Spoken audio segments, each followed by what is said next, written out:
If you've ever gotten off the highway on Gray, you've looked at this humongous cemetery that's right in the center of town. And I have a friend, or had a friend, he passed away a couple of years ago, but he told me a story about one of the graves in that cemetery that turns out to be true. And he said, Dave, you gotta write a song about that. So I did some research on it and I agreed with him. The song goes back to the Civil War. And there was a young soldier from Gray who was killed in the Battle of Cedar Mountain in 1862. And at that time, if you wanted your loved one back from the war, you had to pay to have the body shipped. So this family, they wanted to bury their son in Gray. So they paid the freight to have him shipped up. And when the casket arrived, they opened it, and it wasn't their son. It was a Confederate soldier in a gray uniform.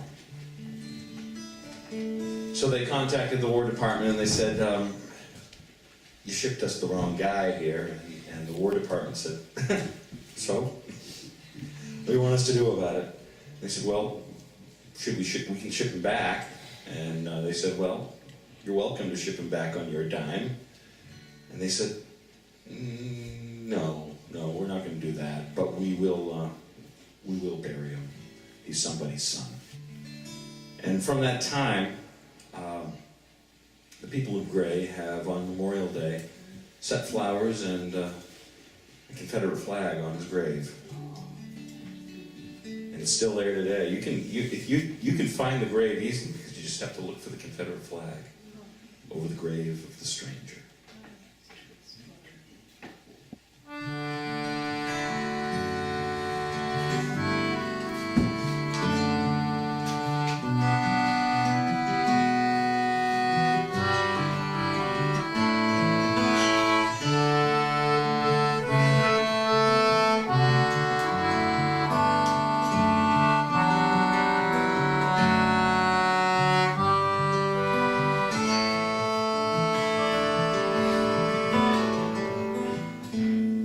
From the Cedar Mountain Battle of 1862 came a fallen soldier's casket as the 10th Maine paid its dues. The grieving parents braced to see their Union son lay dead, but in his place they found a boy in Southern Gray instead.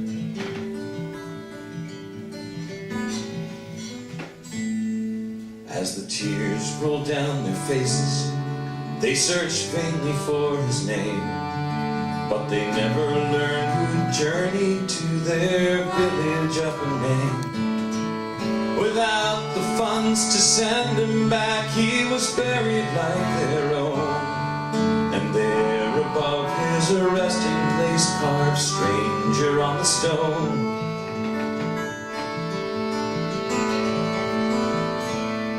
And the stranger in gray is lying there today, the misdirected casualty of war,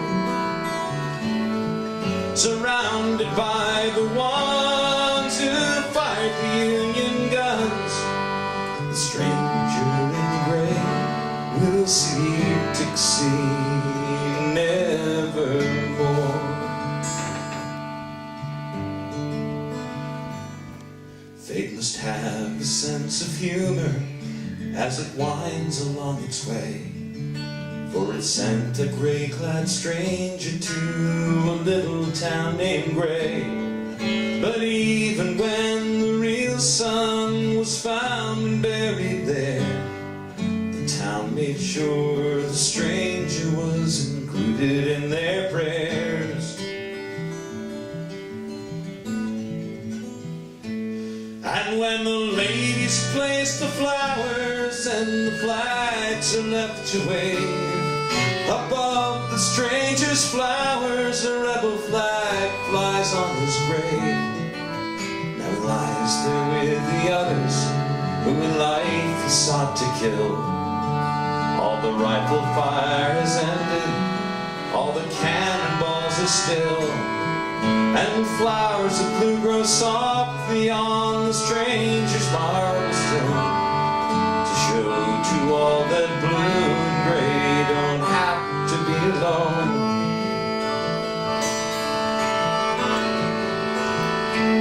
And the stranger in gray is still lying there today, a misdirected casualty of war,